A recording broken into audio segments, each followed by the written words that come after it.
Simanzi ni kubwa sana kwenye hii familia. Hawa watoto wamefiwa na wazazi wao, baba na mama. Hapa nyumbani kwao imebidi aje shangazi kwa ajili ya kuja kuwaendeleza hawa watoto hapa wazazi wao walipowaachia. Yaani ndugu wa mume kaja kuishi na hawa watoto. Sasa leo ikiwa usiku wamelala, Ada ndo wa kwanza kuamka. Alivyoamka, Ada ana matatizo ya miguu, hawezi kutembea, anatumia kakakiti kutembea. Akamwamsha dada yake. Dada yake anaitwa G. Ile G anatoka usingizini baada ya kuamshwa na mdogo wake. Cha ajabu, G akifumbua macho kama haoni hivi, akamwambia ndugu yake, mbona kama sioni? Akajuza, hauoni vipi? Au ni usingizi? Hebu fumbua macho uone. G anafumbua macho, bado haoni. Hakuamini anachokihisi ni nini. Kweli bwana, binti haoni. Pikicha macho, pikicha na wewe, binti haoni. Macho yanashindwa kutizama mbele japo kope zimefunguka. Sasa shida ni nini? Ikabidi wamuite shangazi yao aje awasaidie. Shangazi anaonekana akiwa yupo kwenye gari, anamtoa binti hospitali, anamrudisha nyumbani. Binti analia, huzuni ni kubwa. Ila shangazi ni kama umekaa kilo mbaya hivi mshangazi. Sijaelewa kabisa mshangazi kama ni vipi. Lakini binti anaonekana analia. Yani tafsiri yake ni kwamba pamoja na kupelekwa hospitali, binti bado haoni. Zoezi limekuwa ni gumu, ni kweli binti haoni. Shangazi alivyofika nyumbani, moja kwa moja akashuka kwenye gari, akamwacha huyo kipofu ndani ya gari. Hajataka hata kushuka naye kabisa, wala hata kumfungulia mlango hajamfungulia. Yani kama shangazi amemind hivi. Shangazi anavyoingia ndani anakutana na Ada. Ada akamuuliza shangazi, vipi ndugu yangu anaendeleaje? Vipi au macho ameweza kuona au shida ni nini? Shangazi akamfokea, umechanganyikiwa, kumbe wewe ni mjinga. Kwa wewe unachokijali ni kuniuliza kuhusu ndugu yako. Haujali kuhusu mimi ambaye nimeacha usingizi wangu usiku wa manane nikaanza kukimbizana naye. Hauniulizi naendeleaje au nikoje, unamwaza yeye tu.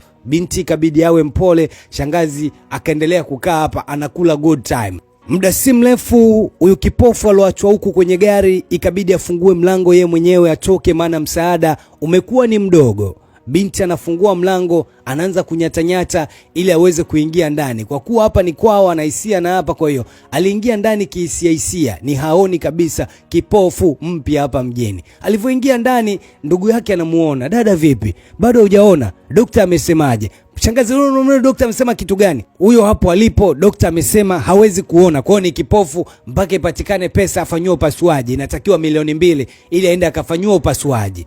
Binti kusikia hizi kauli, anaona ni kauli ngumu, inahitajika milioni 2 akafanywa upasuaji. Shangazi, sawa, inabidi ulipe hiyo milioni 2 ili akafanywa upasuaji. Kwani kuna shida gani? Shangazi anasema hiyo hela mimi niitoe wapi? Mimi sina hela ya kulipa milioni 2 akafanywa upasuaji. Sasa hawa watoto wanajua fika kuwa baba wao ameacha pesa nyingi sana. Milioni 2 sio tatizo. Sasa kwa nini shangazi unakaza wakati unaona kabisa huyu hapa alipo ni kipofu? Kwa unataka aendelee kubaki kuwa kipofu alafu hela umekatalia kutoa milioni 2 dadangu akatibiwe macho? Shangazi anasema hebu niacheni, msinisumbue. Hizo hela mliniona nazo au mmeziona hizo hela zilipowekwa ni wapi? Tayari kimeshakuwa kizaazaa, mambo yameshakuwa ni mengi, alafu muda ni mchache kuyasolve haya mambo yote. Watoto wakavutana mpaka chumbani, ni kilio. Asiyeona analia kweli, huyu asiyeweza kutembea anamfariji mwenzie. Yani hapa ndani ni mapigo mara mbili. Mmoja hawezi kutembea, mwingine hawezi kuona. Kwa hiyo unatembea uone, mimi natembea lakini mimi sioni ila sitembei.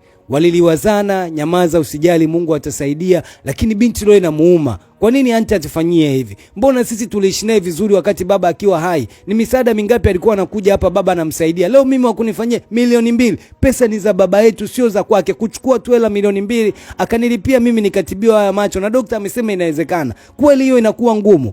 Binti limuuma kinoma, lakini wabaya watu. Binti tulia uone namna gani dunia inavyokufundisha kuwa kuna watu na viatu. Muda huu watoto wamekaa, simanzi ni kubwa. Shangazi anakuja anawaka, anasema mpaka sasa hivi hakuna chakula humo ndani, ina maana hatuli leo mchana.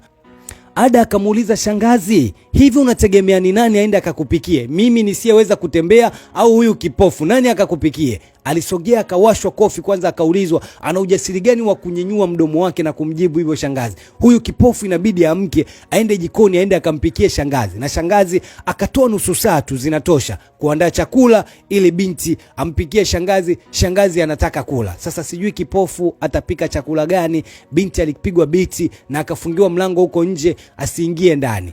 Binti alimfungulia ndugu yake mlango, ikabidi waje mpaka jikoni wasaidiane namna ya kupika. Maana huyu si haoni, yule anaona labda atamsaidia. vyombo vinashikwa, vinateleza, vinaanguka. Shangazi akisikia vyombo vimeanguka anakuja kuwaka, kwa nini mnaangusha vyombo jikoni kwangu? Kwa mnataka kuniharibia jiko langu au mnataka kufanya kitu gani? Yani ni maneno yamekuwa ni mengi, watoto wanashindwa kujua namna gani watafanya. Sasa muda si mrefu mtoto wa shangazi alikuwa ameenda chuo kusoma, leo katoka chuo ndo amerudi hapa nyumbani. Shangazi alimpokea kwa bashasha, karibu mwanangu. Wow, jamani mtoto wangu ni mzuri. Yani Marikia umerudi nyumbani. Binti anauliza ndugu zangu wako wapi? Natamani niwaone. Moja kwa moja binti akakimbia kuja jikoni awaone ndugu zake. Cha ajabu anafika jikoni anawakuta wanahangaika na masufuria. Alafu Ada anamwambia eti huyu G haoni. Haoni vipi? Ni kipofu. Ndio ni kipofu na inatakiwa pesa afanywe upasuaji. Mama yako amekataa kutoa pesa milioni 2 kwa ajili ya kufanyia upasuaji.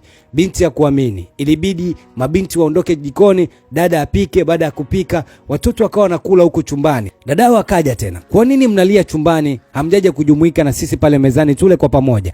Mabinti wanasema we acha tu dadangu, huku tuliko panatutosha. Hawajataka kufunguka kuwa mamao anawanyosha sana. Binti aliendelea kuasina kuambia kila kitu kitakuwa sawa na ataenda kuzungumza na mama yake, ikiwezekana atoe hiyo pesa milioni 2 huyu akatibiwe. Haiwezekani, yani milioni 2 tu ishindwe kupatikana ili huyu aende akatibiwe. Hii itakuwa ni ngumu sana, hakitawezekana na hawezi kukubali hicho kitu. Akaja kuzungumza na mama yake na akamwambia, mama, kwa nini unakatalia milioni 2? Ni pesa zao, ni pesa za baba yao. Unazikatalia kutoa ili pesa ili yule mtoto atibiwe aone. Kwa unafurahi kuona yule mtoto akiwa kipofu vile kwa kesi tu ya shilingi milioni 2. Mama alimtolea macho kweli mwanae na akamwambia hana hiyo pesa. Ameziona wapi? Hana hela. Binti anasema mimi najua hela zipo na ni vyema tu chukua mtibie yule mtoto macho. Zaidi mama anamwambia mwanae kuwa awaache na anatakiwa awachenjie, aishi nao kilombaya, kwa sababu hawa watoto kama watawadekeza wakaendelea kubaki hapa ndani, wao ndo watarudi kwenye maisha ya kuombaomba. Kwa hiyo wawafanyie tu lombaya hawa watoto, ikiwezekana hawa watoto ndo warudi kwenye maisha ya kuombaomba. Binti alikuja akiamini msimamo wake au mawazo yake anaweza akambadili mama yake. Zaidi mama ndo amekuja kumbadili binti mtazamo wake na kumuingiza kwenye mtazamo wa roho mbaya, kama namna ambavyo amekusudia kuwafanyia roho mbaya hawa watoto hapa ndani kwao. Ada akaona huu ni unyonge. Hebu sikiliza, hebu nisukume niende mpaka kule kwa shangazi. Nataka niende nikamwambie atoe hiyo pesa haraka iwezekanavyo uende ukatibiwe. Walivyofika binti akamuuliza, shangazi, mimi nimekuja kukuuliza, ina maana babangu hajaacha milioni 2 ambayo inaweza ikasaidia kumtibia dadangu macho? Shangazi akamwambia, unaniuliza kama nani? Akamwambia, nakuuliza kama mtoto mmiliki wa hizi mali, nakuuliza kama mrithi wa hizi mali. Hakuna milioni 2 kwenye akaunti ambayo inaweza ikatumika kumtibia dadangu macho. Shangazi akamwambia, unaniuliza hivyo unapata wapi ujasiri? Binti akasema, napata ujasiri kwa sababu hizi mali ni za kwetu. Inatakiwa uchukue milioni 2 uende ukamtibie dadangu macho. Hawezi kuendelea kubaki kuwa kipofu kwa kesi ya milioni 2 wakati tunajua baba yetu alikuwa na pesa. Shangazi akamwambia, wewe umechanganyikiwa na bila shaka wewe unaonekana ni mjinga. Sasa sikiliza, kamfufue baba yako na mama yako kabuleni, waje wasaini hiyo cheki ya milioni 2 ili huyu aende akatibiwe. Maana naona unataka uforce vitu visivyowezekana. Umechanganyikiwa, si ndio?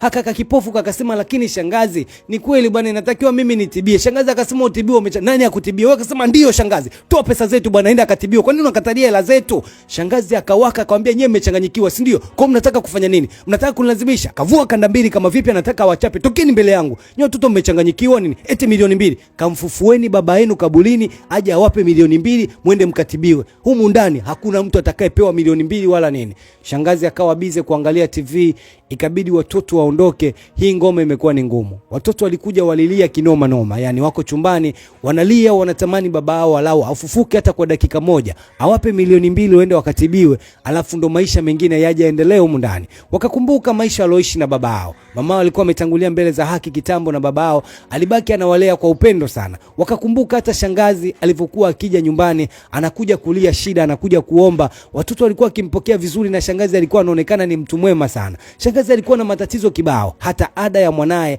alikuwa akisoma huko chuo kikuu, alikuwa akilipa alikuwa ni huyu baba. Shangazi alikuwa akija kutia huruma anapewa milioni 1. Kuna muda mpaka ada za kwao wao baba wao alikuwa anachukua anamsaidia shangazi, alafu ada zinalipwa mbele ya safari. Huo wema wote baba aliweza kuufanya kwa dada yake, lakini leo dada yake amebaki. Dada imekuwa ni ngumu kufanya huo wema kwa watoto wa kaka yake. Watoto wanaumia kinoma, wanaona wabaya watu maisha haya. Kumbe ukitaka kuamini kuwa ndugu sio ndugu, kumbe ya kukute matatizo ndio utaamini kuwa ndugu sio ndugu.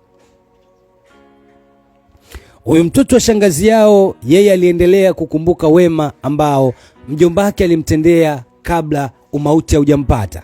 Bado alikuja na akawaambia watoto, tupige magoti tuombe kwa pamoja. Huenda pesa ikawa haipo, lakini Mungu yupo, anaweza akatengeneza njia hata pasipokuwa na njia. Kwa pamoja walifumba macho na binti akadondosha sala za kutosha hapa kumwomba Mwenyezi Mungu asaidie na awafanyie wepesi hao watoto, maana wanapitia katika kipindi kigumu sana. Leo mama akamvuta tena binti, alivyomvuta binti ikabidi ampandikize chuki na mjaze maneno ambayo anahakikisha kabisa huyu binti akibaki hapa ndani yeye ndo ataenda kuwa mwiba na ataendelea kuwa mbaya sana kwa hawa watoto. Sasa mama akiwa ametoka, binti naye kidogo ana kitabia cha umalaya kwa mbali, ikabidi aingize mwanaume humu ndani. Alivyoingiza mwanaume, wamepelekana mpaka chumbani, wamenjunjana vya kutosha. Binti akiwa yuko hapa anahisi kiu ya maji, ikabidi anyatenyate aende jikoni aende kuchukua maji. Sasa binti akiwa yupo jikoni ameshachukua maji anataka kutoka, ghafla mtoto wa shangazi yake akaja na bahasha yake, hawakujua kama yuko hapa. Binti akaanza kuwauliza, jamani, kuna mtu hapa? Nahisi kama kuna mtu. Wako kimya, si wanajua haoni. Mwamba akatulia kweli. Binti akaondoka, hao akajiuliza, hajatuona. Jamaa akamwambia, sasa kwa nini umenileta huku? Je, kama vipi angetuona? Ambaye hamna bwana, hajakuona, yule ni kipofu, hajaona kitu chochote. Na wao walikuwa wamekuja kuchukua alichokuja kukichukua, ikabidi waondoke. Muda si mrefu mtoto wa shangazi akaja huku chumbani kutaka kujua kama je, yule kipofu alihisi chochote, maana kuna muda waamini kama huyu binti ni kipofu kweli. Alivyokuja ikaonekana kama watoto hawajajua chochote, lakini